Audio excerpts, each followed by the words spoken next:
Bonsoir à tous, bienvenue dans votre émission La Réunion Léla. On va parler culture un petit peu, encore une fois, puisqu'ils n'arrêtent pas de se réunir, d'essayer de trouver des solutions entre eux. Les artistes, c'est pas simple. On va en parler avec Jean-Richard Yanni, c'est dans Cosmo Réunionnais.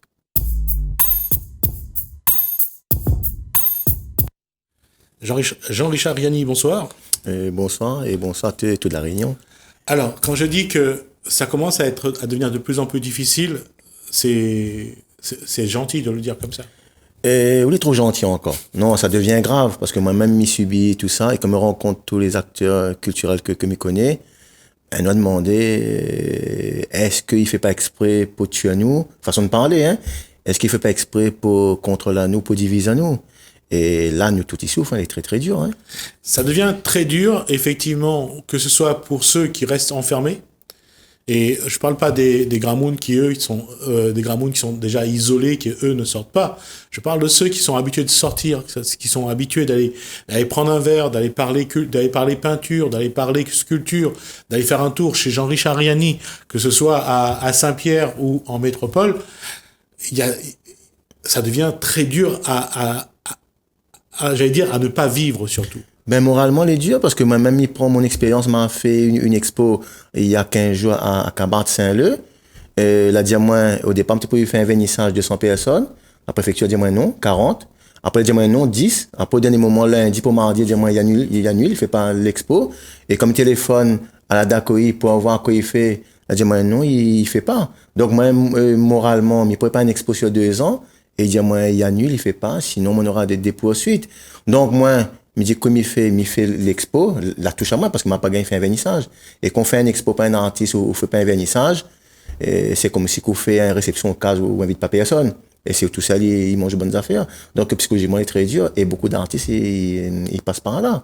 Et à un moment donné, ben, soit on pète les plombs, ou soit on a une résilience et on fait autrement.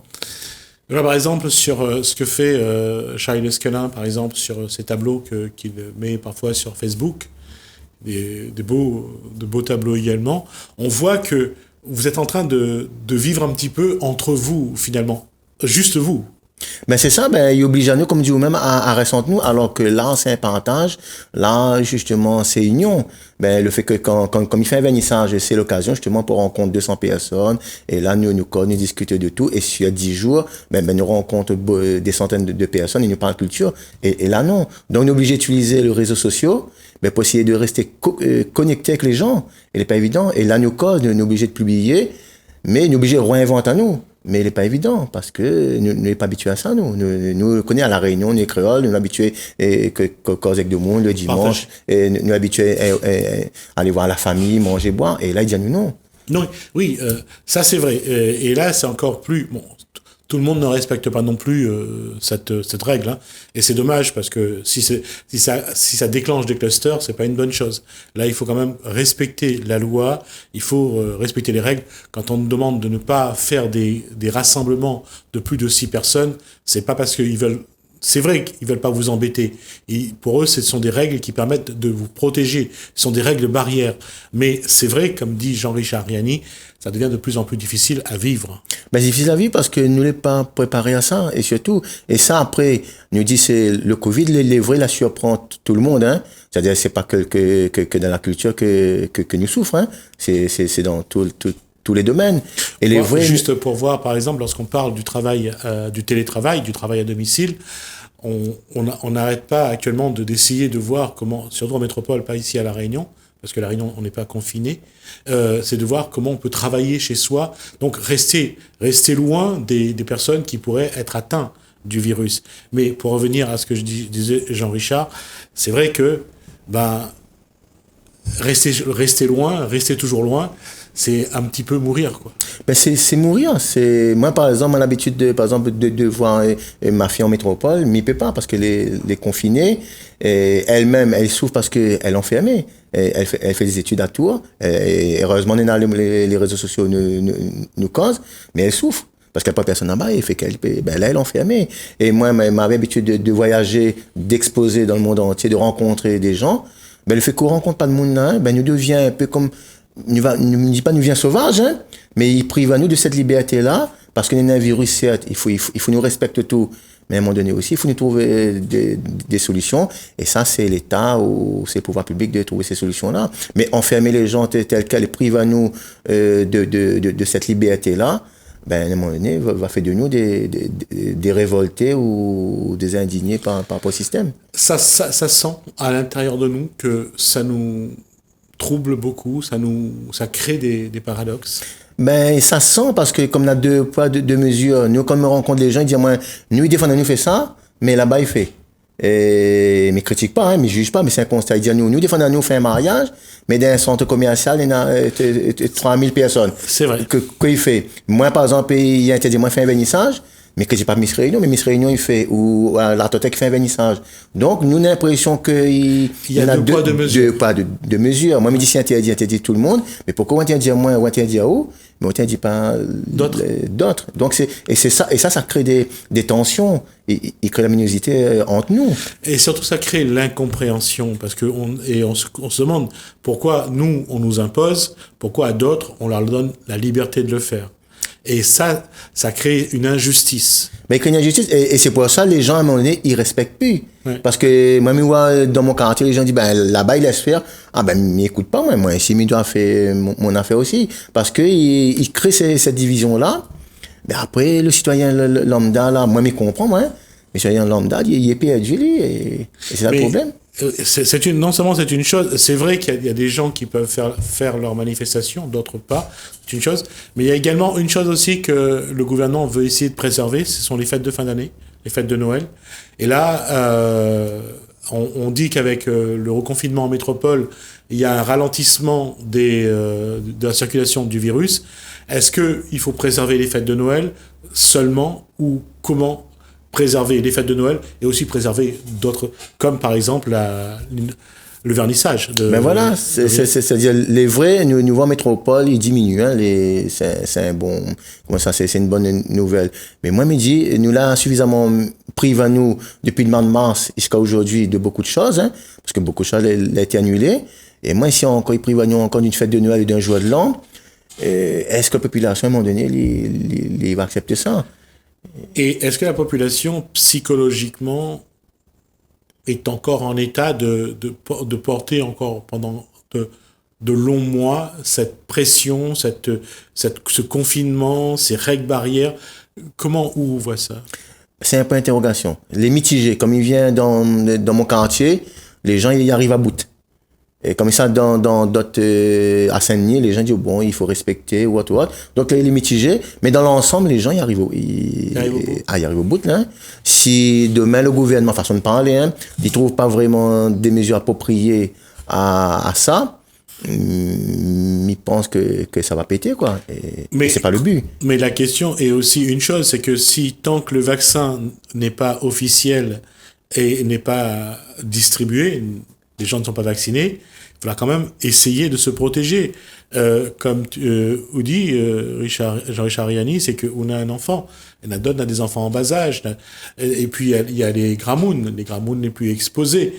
Il faut quand même essayer de voir comment nous les responsables, et nous doit protéger notre bonne marmaille et puis notre bonne gramoune. Ben, il faut nous respecter les gestes barrières. Moi-même, ma maman a 73 ans. Ben, nous voyons, nous. Et parce que si nous voit pas elle va mourir. Parce qu'elle est isolée, elle vit tout seule. Ben, nous, la famille, nous dit, écoute, moins de 6 personnes. Parce que chez nous les 10, nous réunions, nous. Nous dit, écoute, chacun son tour. Ce week-end, c'est moi avec la sœur, avec mon petit-enfant, et me savoir ma maman. Et nous respectons, nous respectons les gestes barrières. Ben, nous, m'y pédions dans une famille depuis le mois de mars qu'aujourd'hui. Nous n'apprenons rien. Parce qu'ils nous respectent. Oui. Et n'empêche pas nous de faire une grillade, mais ils nous respectent. Nous dit pas plus de 6, un certain heure, nous arrête. Et même chez nous, ben, ma maman nous fait pas la bise, nous respecte un mètre. Donc, ils pensent qu'il y a une pédagogie à faire aux gens, mais il faut les, comment dire ça, il faut les concret. Oui, Jean-Richard, mais même ça, même le fait qu'on arrive avant ou embrasse au moment, on prend dans le bras, ou sent quand même, il y a quelque chose qui va pas, qu'on arrive, bonjour maman, ça va? Ben, nous fait ça, ben, comme on a vu ma nièce, il fait 3 mois, pourquoi vient, ben, nous reste à distance. Ouais. Et il fait la peinture avec ma sœur. Et nous sommes en train de décorer quand il est en beau, ben, nous reste à distance. Même quand nous peignons. Alors que d'habitude, que quand nous peignons, nous casse les cuits. La média dit, ben, nous, ça fait une fresque, mais, ou peine en bas, moi, il peine en haut. Il nous évite de croiser à nous. Et il devient très difficile parce que les ubuesques, mais en même temps, nous n'avons pas le choix, parce qu'il impose à nous. Et après, c'est pour la santé. Et m'y comprend, hein? Mais moi, ça ne m'y comprend pas, c'est ces 2 poids, 2 mesures-là. Que c'est à un moment donné, il faut nous... Donc, 2 poids, 2 mesures, mais malheureusement, on ne peut pas aller au-delà des règles. La loi, c'est la loi. Il faut respecter la loi. Mais aujourd'hui, quoi vous demande pour la culture? Quoi vous voudrez que Banda y fait pour que la culture y respire un peu? Ben moi, la culture, après la culture, c'est un vaste sujet, hein. Ouais. C'est-à-dire la culture, les grands, hein. Ça va de la musique, des discothèques, des concerts et tout ça. Moi, ce que me demande à un moment donné, c'est déjà, c'est quoi la culture à La Réunion avant tout? Ça, c'est une question que nous doit poser. Ça, c'est, tant que nous pose pas nous cette question-là, nous ne pourrons pas dire que nous fait et quelle ambition culturelle que nous propose. Et pour La Réunion, dans le cas actuel, il y a un Covid, ben, il faut nous réfléchir. Et tous les acteurs avec, que nous fait. Et il faut identifier bien cette partie culturelle qui souffre et qui gagne baisement. Et à partir de là, ben, c'est l'État ou les collectivités de mettre en place un vrai programme, un vrai projet. Mais actuellement, on voit bien que l'État à La Réunion, que la préfecture, que l'ARS est limité dans les moyens, est limité dans ce qu'il veut faire. Il essaye vraiment de se tenir à la santé. Et même si c'est vrai que les gens qui regardent 3000 personnes dans une inauguration d'une grande surface, une élection de beauté, et ça, qui sont à la rigueur en plus en public, ça, c'est vrai que ça gêne un petit peu la compréhension. Pourquoi les autres ont, pourquoi moi j'ai pas droit, et en plus on se sent méprisé un petit peu. Ben moi pour moi c'est un mépris parce que moi arrive à moi ça. Ouais. Alors moi il y a 15 jours quand elle a téléphoné, elle a pu répondre à moi parce que moi j'étais très sévère. Ah oui parce que moi elle a dit à moi s'il me fait une exposition, mets les chaises assises que les gens ils restent assises. Et elle répond, me dit madame, ben, m'a acheté des fauteuils roulants, que comme ça les gens vont circuler dans l'expo. Et elle a pu rappeler à moi. Parce qu'elle m'a posé une simple question, ben pourquoi, mais je juge pas, pourquoi l'Artothèque fait un vernissage? Et que pourquoi la réunion graffiti du festival il fait? Mais pourquoi moi m'a pas le droit? Donc m'a senti à moi, excusez-moi, à un moment donné, mais j'ai mis, ben, au sens vraiment rabaissé, là. Ouais. Mais dit à un moment donné, ben, est-ce que moi les noirs ou est-ce que c'est un problème? Et surtout, elle n'a pas répondu à moi. Elle a dit, moi, c'est la loi. C'est le décret, c'est la préfecture. Elle me dit, ben, dis-moi pourquoi là-bas il fait. Et moi, non. Donc, mais mal a fait mon expo, et pour essayer de montrer que moi, elle est là. Mais mon expo, elle était mitigée, parce que m'a pas fait ça que m'était veut faire. C'est comme si m'invitait au mon cadre, mais après, me dit, assise là-bas, et on mange pas, et on boit pas, quoi. Et moi, elle était là. Donc, la frustre à moi, la rabaisse à moi, mais ils mettent à moi à peur de ces réunionnais, que les comme moi, et que les autres sans autres vraiment comment ça méprisés quoi Méprisé. Et voilà, méprisés. Alors aujourd'hui Jean-Richard, quoi vous voudrez faire, qu'est-ce que vous voudrez, parce que il sent quand même chez vous cette où arrive à un seuil là où sent que vous les saturez, que vous les frustrez, que vous avez besoin de libérer un peu là. Ben moi, saturé dans le sens que m'y voit que n'est pas l'argent de la culture à La Réunion, mais ça m'y comprend pas. C'est le problème, c'est que moi pas raciste, hein, mais moi a cette impression que dans la culture à La Réunion, où il y a des gens qui sont de là-bas, ils viennent expliquer à nous que nous doit faire. Et ça, c'est partout. Et m'y voit ça, hein. Dans mon soit là-bas, il vient expliquer à nous comment il fait maloya. Dans mon soit là-bas, il vient expliquer à nous comment on fait un zombrocal. Dans mon demain va dire à nous, et là, ben, il faut marcher tout nu d'un expo. Et mon me dit, ben non, nous, dans notre culture, nous connaissons que nous doit faire. Et ça, malheureusement, nous l'est là. Et moi, il voudrait, à un moment donné, que nous mettions en place vraiment, un guichet unique culturel. C'est-à-dire que lui, il dépend plus de la politique. Parce qu'actuellement, chacun, il fait son petit embrocal, hein. L'autre, il y a de là-bas, l'autre, il y a de là-bas. Et où Crive va dire, où il est un activiste, il y a de pas où. Moi, il veut qu'ils mettent en place un vrai guichet unique culturel, géré par des réunionnais. Il faut arrêter, comme il dit, il étonnerait à moi si demain, ils sont là, ils s'en prennent un corse et fait son fromage de chèvre. Il étonnerait à moi si ils sont là, ils sont en Bretagne, pour monter un breton, comment faire sa musique. Non, et ici, il fait ça. C'est-à-dire, dans tous les instances, moi, m'y attends à ça. C'est des gens qui sont de là-bas, que si encore il vient à nous, c'est bon, mais il vient pas à nous. Il vient imposer à nous. que nous devons faire. Donc, moi, les points guichets uniques culturels, pour donner une vraie ambition culturelle pour la Réunion. On est des artistes à la Réunion, nous avons un génie réunionnais, il est là. Mais que nous faisons avec ça? Jean-Richard, il y a aussi une réalité. C'est vrai à la rigueur sur ce que vous venez de dire. Mais il y a une chose quand même qui est vraie, c'est que les artistes réunionnais ne s'entendent pas tant que ça entre eux. La fait exprès, la divise à nous. Moi, il fait 35 ans, il fait de l'art, moi, j'étais dans plusieurs groupes, et c'est comme un peu les Gilets jaunes, ça. Au départ, nous sommes avec, à l'arrivée, après, il reste plus personne, parce qu'à l'arrivée... Non, chacun de son côté. Non, mais oui, mais voilà, chacun de son côté, parce que dans les politiques, ils passent derrière. Ils disent, mais donne, et nous voit ça. Mais, mais 30 000 € subvention, mais il faut compte bien tel, mais 5 000, et il fait pour casser tout, et c'est pour ça, mais moi, me demande, c'est ce guichet unique. Ne serait-ce qu'on regarde les collectivités, chacun a notre chanteur, officiel. Artiste officiel. Oui, officiel, oui. D'accord? Parce que ça permet de payer, d'acheter l'artiste quelque part, et d'isoler aussi. Ben, ils isolent les gens ici. Ouais. J'ai mis, c'est-à-dire, moi, ils voient ça, moi, les dedans, et comme disent les artistes sont manifestés, bon, on peut dire, non, mais ils gagnent pas, parce que là-bas, dans ma subvention, moi, il est bien que le mien, sinon le mien, il vient moins de tel endroit, ainsi de suite. Et tant que les politiques n'est dans la main mise sur la culture de la Réunion, nous n'avancerons pas. Il n'avancera pas parce que c'est politique, n'est dans la main mise. C'est Bana qui fait la pluie et le beau temps des artistes. Et donc, là-dedans, qui c'est qui divise? C'est pas forcément celui qui vient de l'extérieur. C'est celui qui est à l'intérieur aujourd'hui, qui sépare, qui divise ceux qui sont là.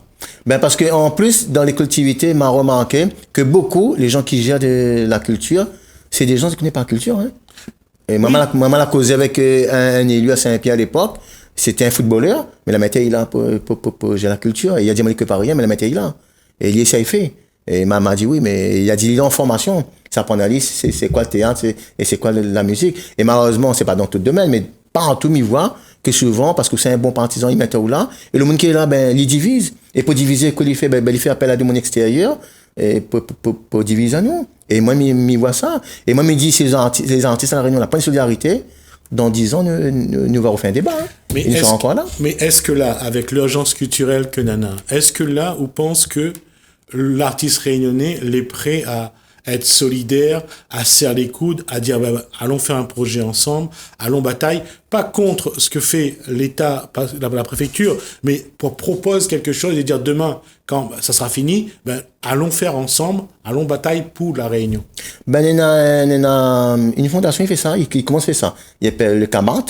Et ça propose à nous ça justement, réunir les artistes pour travailler sur des projets et là nous sommes en train de travailler ça parce que ça a vu que nous ça droit dans le mur donc ça propose à nous ça et Charles Lesquelin l'avait fait avant moi on a fait mon expérience second et ben là dans cette optique de justement de se mettre les artistes solidaires et surtout de rendre nous professionnels mais c'est un long travail. C'est un long travail parce que... Non seulement c'est un long travail, mais en plus, il faut d'abord que l'artiste réunionnais, il y fait confiance à la structure. Est-ce que vous fait confiance facilement à cette structure-là? Moi, fait confiance. Ouais. Et l'apportement des fruits. Parce qu'il faut y cause. Parce que nous cause pas, nous. Nous, entend, l'a dit la fait, nous dit par exemple, Jissimi, fréquente pas lui. Mais s'il ne vient pas voir, moi, cause, pour voir vraiment qui vous l'est. Et c'est nous l'on de là, même des artistes, allez voir. Après nous fait nous t'a fait nous-mêmes et nous décide. Et Kabat et l'ami salut justement Jiri Ayan, c'est une belle fondation. C'est des gens, ils veulent que les artistes y avancent.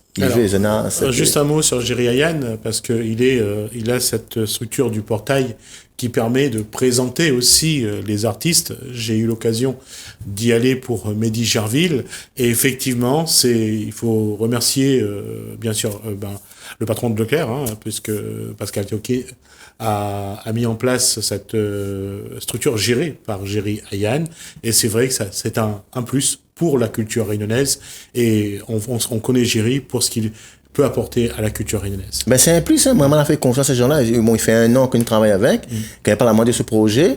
Et Kabat, les simples, hein. Il ne donne pas l'argent, hein. Yeah. Il apprend au pêcher. Ouais. Il donne la structure, il donne la canne à pêche, il dit viens pêcher. Montre ce que tu sais faire. Viens montrer ce que tu sais faire. Ben moi, l'intéressement est beaucoup d'artistes, mais il fait dire maintenant. Parce que Kabat, il ouvre la voie. Mais il y a beaucoup d'artistes, il ne rentrera pas dedans. parce que par ego, mais nous, on a maintenu l'ego de côté, on a dit, écoute, on rentre dedans, et la famille Tchaokin, ben, on a cette volonté de faire émerger là, la Réunion, et nous voir, et la me remercier les autres. Et c'est ça qu'il faut nous faire. Par exemple, aux Antilles, dans la Fondation Clément, il fait ça. Donc ici, une fondation comme Kabat, il mérite d'exister, et il faut nous soutien. Non seulement ça mérite d'exister, mais surtout ça prend de l'ampleur parce que on voit la dimension que ça donne aussi aux artistes. Ben, il donne une visibilité, et puis il va permettre à nous justement de voir autrement. Parce que moi, toujours dit aux artistes, moi, pourquoi on attend des subventions? Moi, je ne vis pas de subventions, moi. Moi, je suis autonome. Pourquoi on attend des subventions et nous ne sommes pas contents après qu'on ne donne pas nous? Et quand il a pas dire il n'a pas de subvention, il viens travailler. Viens gagner ou de l'argent, viens mériter. Mais quand il est là, moi, par exemple, je prends mon cas, moi, je suis indépendant, ben, à part le Covid, mais moi, je suis heureux parce que je fais ce que je veux, je anticipe et je prépare l'avenir. Et là, il rend à nous de plus en plus professionnels. Et après, nous mettons nous l'ego de côté. Et ça, c'est très important. Et c'est comme ça que nous devions solidaires après. Mais ça, n'est un temps. Kabat, il fait que quelque temps, il existe. Il connaît, il faut aller 2-3 années, le temps que la mayonnaise y prend, quoi. En tout cas, sur l'urgence culturelle, Jean-Richard Riani, aujourd'hui, encore une fois, on revient à un élément, la solidarité entre les artistes réunionnais. Solidarité, parce que la pointe, elle a presque pu, elle a fini de disparaître même, et ça, il manque à nous. Si on n'a pas cette solidarité-là, dans 20 ans, dans 10 ans, on va faire le tour même. Alors, ce que je propose, c'est la semaine prochaine, on essaye de voir si un autre artiste de La Réunion, il viendrait dire la même chose que vous. Ben ok, je lance le message, ben m'invite les artistes à contacter, ouais.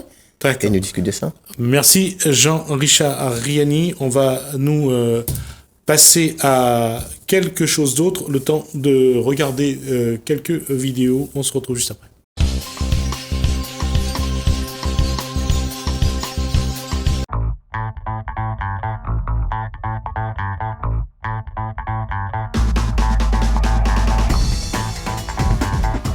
Alors, cette formation s'est très bien déroulée. Donc, c'est une deuxième formation qui a lieu sur des ateliers chantiers d'insertion. Le public qui ne connaissait pas ce que c'était que la permaculture s'y sont intéressés à 200%. Ils ont appris comment planter, ils ont appris comment lutter contre les ravageurs, comment prendre soin de la terre, comment prendre soin des êtres vivants, en fait, et de soigner les plantes et les cultures de façon naturelle. Qu'est-ce qui est plus facile? C'est d'apprendre à des agriculteurs à faire de la permaculture ou à un public qui ne connaît pas grand-chose en agriculture, mais qui découvre la permaculture? Aujourd'hui, les agriculteurs, il faut savoir qu'ils sont en demande de solutions naturelles. Donc, il y en a plein qui veulent se reconvertir, donc qui veulent passer du conventionnel en bio ou en raisonné, voilà, ou en agriculture raisonnée. Faut savoir que la demande en bio, elle est supérieure à l'offre au jour d'aujourd'hui, donc il y a un vrai besoin et de vrais besoins de formation aussi. Donc, on accompagne les agriculteurs aujourd'hui sur ces formations. Prochainement, il va y avoir une formation avec l'association APLS, donc de Sillaos, les producteurs des lentilles de Sillaos en agroécologie. Et c'est une première pour nous, donc formation financée par Vivea. Et on espère pouvoir former d'autres agriculteurs sur l'île et les accompagner sur leur exploitation à trouver des solutions pour ne plus utiliser de produits, de pesticides et commencer à planter, à prendre soin de la terre et à planter naturellement. Comment s'est déroulée cette formation? Parfaite. On va dire, les stagiaires étaient impliqués, ils ont appris des choses, ils étaient intéressés, ils étaient studieux. On n'a pas eu de soucis de discipline, donc au départ ils étaient hésitants puisque ce site n'était pas en permaculture mais était en bio à la base, et pour eux ça a été un changement dans les pratiques, mais ce qui a été bien, c'est qu'ils ont pu eux-mêmes conclure les résultats en fait en permaculture qu'ils ont obtenus et voir la différence. Donc c'est eux qui ont constaté la différence entre l'agriculture biologique et les bienfaits de la permaculture et la productivité qu'ils pouvaient en dégager. Il y avait une envie d'apprendre en tout cas. Il y avait une envie d'apprendre, ils étaient motivés, ils étaient studieux Ils ont eu de bonnes notes aux évaluations, donc ça montre bien qu'ils ont écouté, qu'ils ont enregistré. Et c'est une réussite pour nous, en fait. On les remercie. Et qu'ils ont envie de s'en sortir. Et qu'ils ont envie de s'en sortir. Donc, d'ailleurs, parmi, on va accompagner certains donc, sur des projets d'installation.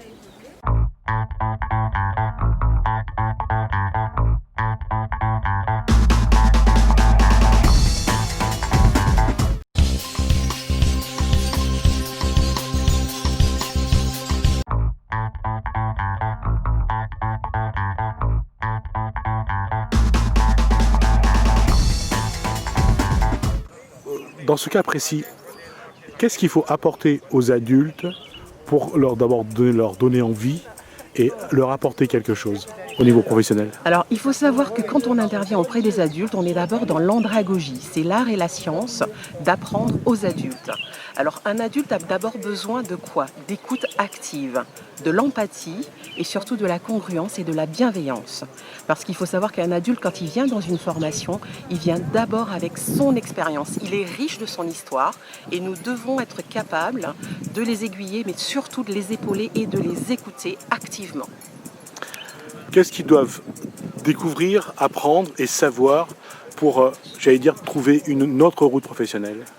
Alors d'abord, c'est son envie personnelle, c'est la motivation, d'accord? Parce que chacun a sa motivation, chacun a ses goûts, et en fonction de ses préférences, il faut savoir donc les aiguiller et les écouter pour pouvoir justement les emmener sur le chemin qu'ils souhaitent, mais tout en l'accompagnant dans l'insertion. Généralement, que ce soit des chantiers d'insertion, que ce soit des différentes formes de formation, Oui. le tout c'est que ça ne s'arrête pas. Et généralement, le problème c'est au bout de la formation, ça s'arrête.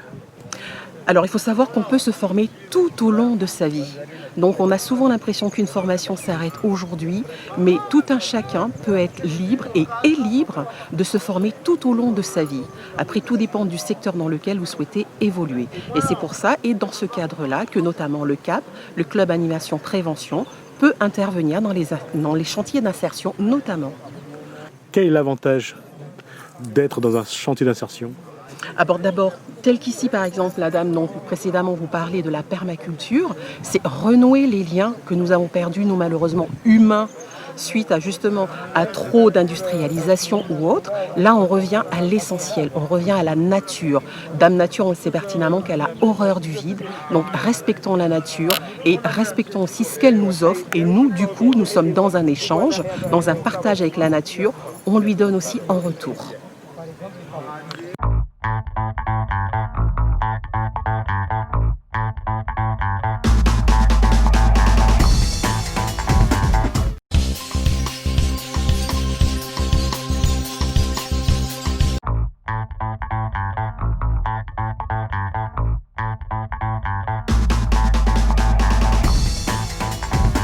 Il s'agit de retrouver des jeunes qui ont quitté depuis très longtemps le système éducatif sans solution, qui sont pour certains, comme ils nous ont dit plusieurs fois, désœuvrés et qui ont envie de réussir à trouver, après une première expérience en insertion, un futur boulot avec des démarches où on va les aider nous aussi. Nous avons ici décidé d'installer un chantier d'insertion dédié notamment à la formation sur la permaculture. Au départ, le terrain était tout nettoyé, en fait tout en friche, et puis après on avait tout nettoyé, c'était tout, il n'y avait plus d'herbe et tout, machin. Et puis après on a fait une formation de permaculture. Aujourd'hui, les agriculteurs, il faut savoir qu'ils sont en demande de solutions naturelles.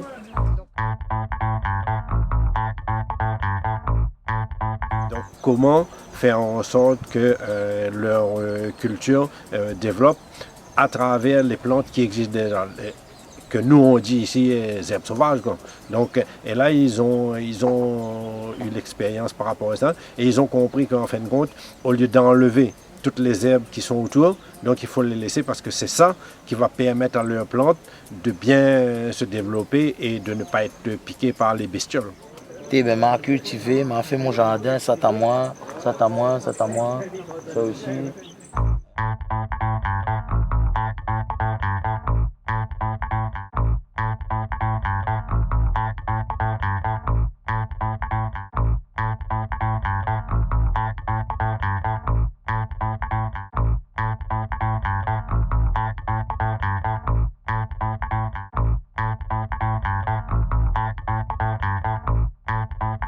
Et c'est vrai qu'aujourd'hui, le projet prend forme et les jeunes, donc, au bout d'un an de formation, ont eu donc, leur attestation et on va continuer à les accompagner donc, entre autres au niveau de Pôle emploi pour qu'ils puissent intégrer d'autres formations.